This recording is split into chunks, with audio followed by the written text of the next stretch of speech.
Hello guys, welcome back. मेरा नाम है Anshuman and you are watching Tasveer traveller photography.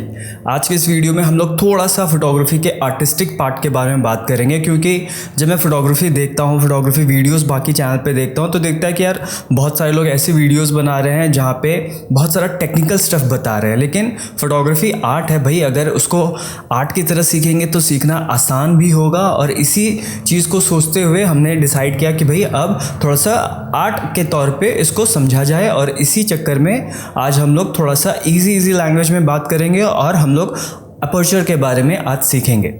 तो अगर हम लोग अपर्चर को समझना चाहें तो अपर्चर होता क्या है कि ये कुछ ब्लेड्स की संरचना होती है जो आपस में नज़दीक आती है या दूर जाती है तो उससे लाइट कंट्रोल होता है। अगर नज़दीक आएगी तो लाइट कम हो जाती है, दूर जाती है ओपनिंग बड़ी हो जाती है तो ये यहाँ पे आपको ज़्यादा लाइट मिलने लगती है। और ये जो अपर्चर होता है ये हमारे लेंस के पिछले हिस्से में लगा होता है। कोई सा भी लेंस उठा के उसके पिछले हिस्से में देखेंगे तो आपको ऐसी ब्लेड की संरचना दिखती है। हाँ, अगर आप एक डिजिटल लेंस उठा के देखेंगे तो वहाँ पे आपको बस एक ब्लैक सा होल दिखेगा जहाँ से आप लाइट देखते हैं लेंस के थ्रू, वहाँ से आपको दिखता है।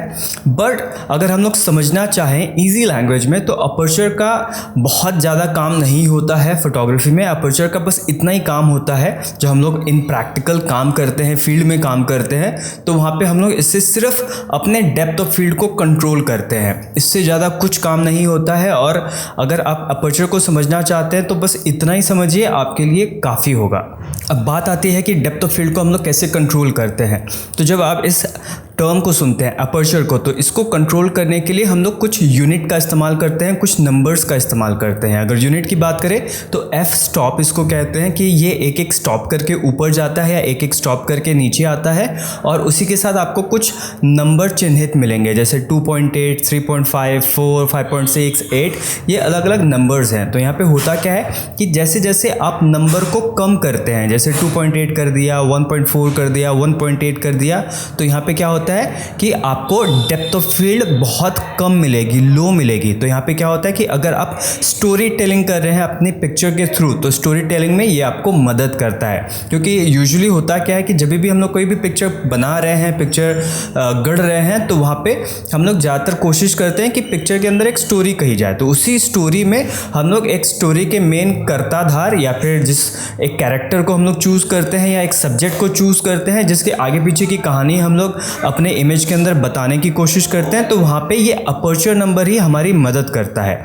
अगर आप अपर्चर नंबर को लो रखेंगे तो जिस चीज़ के बारे में आप कहना चाहते हैं लोग सिर्फ उसी चीज़ को देखेंगे और पीछे की सारी चीज़ें ब्लर हो जाती है। जैसे फॉर इंस्टेंस अभी क्योंकि मैं सिर्फ अपने आप को दिखाना चाहता हूँ, ज़्यादा फोकस में रखना चाहता हूँ, तो मैंने यहाँ पे अपर्चर का नंबर 4 रखा है, जिसकी वजह से पीछे जो मॉनिटर है वहाँ पे जो डिटेल्स है वो थोड़ी सी ब्लर आएगी, जो दीवार है ये भी पीछे ब्लर आती है। तो इससे क्या होता है कि आप मुझे देख पाते हैं, ज़्यादा सहायता मिलती है मुझे ज़्यादा शार्प देखने में, और जो भी आपका व्यूअर होगा उसका ध्यान ज़्यादा इधर उधर नहीं भटकता है। तो इसी चीज़ में अपर्चर हमारी सबसे अच्छी मदद करता है। और मदद करने के लिए आप नंबर्स का सहायता लेंगे। नंबर जितनी कम होगी आपकी स्टोरी टेलिंग के अंदर प्रायोरिटी उतनी कम हो जाएगी। कि जैसे अभी प्रायोरिटी इतनी है कि मैं सिर्फ अपने आप को इस इमेज में दिखाना चाहता हूँ, बैकग्राउंड में भी प्रायोरिटी नहीं है, तो मैं यहाँ पे नंबर कम रखूँगा। जैसे जैसे आपकी प्रायोरिटी बढ़ जाएगी कि नहीं, इंसान को भी दिखाएंगे, पीछे बैकग्राउंड को भी दिखाएंगे, पीछे लोग चल रहे हैं, पीछे झाड़ पंछी कुछ भी है उसको भी आप दिखाना चाहते हैं, तो वहाँ पर आपका क्या है कि अब प्रायोरिटी बढ़ती जा रही है। तो जैसे जैसे प्रायोरिटी बढ़ती जाएगी वैसे वैसे आप अपना अपर्चर का नंबर भी बढ़ाते जाएंगे। उदाहरण के लिए अगर मान लीजिए मैं शूट कर रहा हूँ जहाँ पे मेरा सब्जेक्ट मेरे से लगभग 4 फीट की दूरी पे है और उसके पीछे बैकग्राउंड में कुछ चीज़ें हैं जो मेरे सब्जेक्ट से भी 5-6 फीट की दूरी पे है, तो ऐसे किसी जगह पे हम प्रयास करेंगे कि भाई अपर्चर 8 लगा दें। तो इससे क्या होगा कि सब्जेक्ट भी क्लियर दिखेगा और उसके पीछे जो चीज़ें हैं वो भी क्लियर आएंगी। लेकिन वहीं पर अगर दूसरे को उदाहरण ले जहाँ पे मेरा जो सब्जेक्ट है उसके पीछे कुछ लैंडस्केप आप दिखा रहे हैं, पहाड़ पत्थर ऐसा कुछ दिखा रहे हैं, तो वहाँ पे फिर 8 अपर्चर से क्या होगा कि बैकग्राउंड की डिटेल बहुत अच्छी नहीं आएगी। तो वहाँ पे फिर हम लोग कोशिश करते हैं कि भाई अपर्चर 16 पे चला जाए। जब 16 पे आप जाते हैं तो चीज़ें ज़्यादा शार्प और क्लियर दिखने लगेंगी।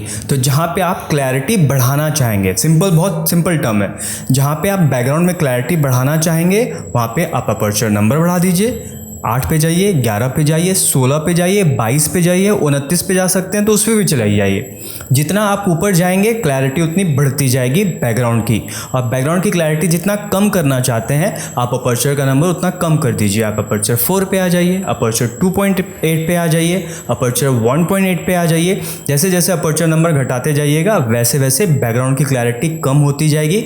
और जहाँ पे आपका फोकस होगा, मतलब जैसे अभी फ़िलहाल मेरा फोकस मेरे फेस पे है, जब भी आप कैमरा देखेंगे ना तो वहाँ पे एक फोकस पॉइंट होता है जिसको आप फोकस करने के लिए यूज़ करते हैं। तो कोशिश कीजिएगा कि जिस भी चीज़ को आप फोकस में रखना चाहते हैं, जैसे यहाँ एग्जांपल के लिए मैं अपने चेहरे को फोकस में रखना चाहता हूँ तो मैंने अपना फोकस पॉइंट अपने चेहरे पे रखा है। अगर बैकग्राउंड पे गलती से मैंने अपना फोकस पॉइंट भेज दिया और अपर्चर 2.8 पे शूट करूँगा तो फिर बैकग्राउंड शार्प हो जाएगा, मैं ब्लर आऊँगा। तो ये चीज़ ख्याल रखिएगा कि ज़रूरी नहीं है कि जो सब्जेक्ट आपके ज़्यादा नज़दीक है वही शार्प आएगा, बैकग्राउंड शार्प नहीं आएगा। बैकग्राउंड भी शार्प आ सकता है, सिर्फ शर्त इतनी होती है कि आपको सही जगह फोकस भी करना होगा।